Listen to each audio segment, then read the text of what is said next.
नहीं चला कि सबसे अधिक पवित्र कौन है, तो सब देवताओं ने मिलकर शास्त्रों का सहारा लिया, शास्त्रों का ध्यान किया। तो मेरे भाई बहनों, वराह पुराण के 290 अध्याय के 6 श्लोक में लिखा कि गवाम परम मंगल्याम देवताम अपि देवता, कि गाय माता परम मांगलिक है और वो देवताओं की भी देवता है। तो देवताओं ने विचार किया इसका मतलब तो गाय माता सबसे पवित्र है। लेकिन चलो थोड़ा सा और खोजबीन करते हैं, तो थोड़ा सा और आगे बढ़े तो अग्नि पुराण के 292 अध्याय में लिखा कि गावः पवित्राणाम पवित्रम, गाय माता पवित्र चीजों में भी सबसे अधिक पवित्र है। और मेरे भाई बहनों, आगे और बढ़े तो अग्नि पुराण के 264वें अध्याय में लिखा कि सौरभे सर्वहिता पवित्रा पाप नाशनम, कि सुरभि गाय माता सबसे पवित्र है और पवित्रा पाप नाशनम, इतनी पवित्र है कि सारे पापों का नाश गौ सेवा से हो सकता है, गौ के सानिध्य से हो सकता है। मेरे भाई बहनों, और गरुड़ पुराण ने तो इस पूरी बात पर ठप्पा लगा दिया। गरुड़ पुराण में लिखा है कि गोखुर रजही महापातक नाशनम, गाय माता तो पवित्र है ही है, गौ माता की चरणों की रज भी इतनी पवित्र है कि वो सारे पापों को समाप्त कर देती है। तो सब देवताओं ने तय कर लिया कि सबसे अधिक पवित्र कौन है? गाय माता।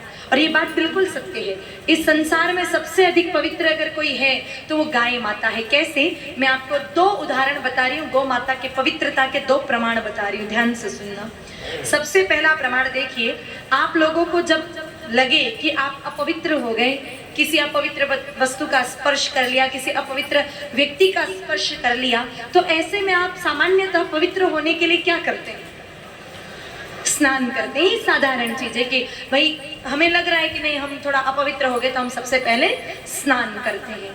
शास्त्रों में स्नान 3 तरह के बताए हैं।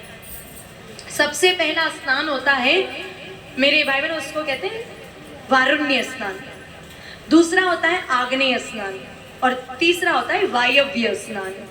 वारुण्य स्नान जो बिल्कुल सामान्य आप और हम रोज करते हैं, जल से जो स्नान होता है, जल के माध्यम से हम जो पवित्र होते हैं, वो होता है वारुण्य स्नान। दूसरा क्या है? आग्नेय स्नान। आग्नेय स्नान का मतलब होता है अग्नि में कूदना नहीं है, हाँ वो तो रानी पद्मिनी जैसी कुछ महान नारियां ही कर सकती हैं। आग्नेय स्नान का अर्थ होता है कि किसी दिन आपको जल नहीं मिल रहा है, लेकिन आपको लग रहा है आप अपवित्र हो गए और पवित्र होना जरूरी है, तो आप गाय माता के गोबर के कंडे लीजिए, उन कंडों को जला दीजिए, उसकी भस्म बना दीजिए और वो भस्म अपने 8 अंगों पर आप लगा दीजिए। आपको जल से स्नान की आवश्यकता नहीं पड़ेगी, आप भस्म स्पर्श से ही पवित्र हो जाएंगे, आपको फिर अन्य जल की आवश्यकता ही नहीं पड़ेगी। और तीसरा सबसे पवित्र स्नान बताया है, उसका नाम है वायव्य स्नान। मेरे भाई बहनों, गरुड़ पुराण के ही 18वें अध्याय के 14वें श्लोक में लिखा है कि गवाम ही रजसाम प्रोक्तम वायव्य स्नान उत्तमम।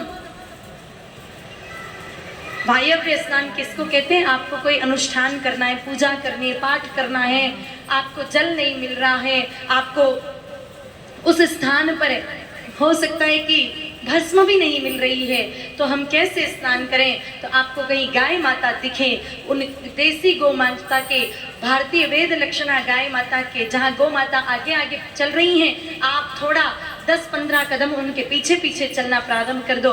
गाय माता के चरणों की रज जब उड़ के आपके शरीर पर गिरेगी, आप सीधा पूजा पाठ अनुष्ठान कर दे सकते हैं, आपको कोई स्नान की आवश्यकता उस समय नहीं पड़ेगी। ये गरुड़ पुराण के 18वें अध्याय का 14वां श्लोक कहता है। तो विचार करो, जिनके चरणों की रज इतनी पवित्र है कि मनुष्य को पवित्र कर दे, वो गाय माता स्वयं कितनी पवित्र होंगी। और अगर ये भी बात समझ में न आवे तो मैं आपको बिल्कुल एक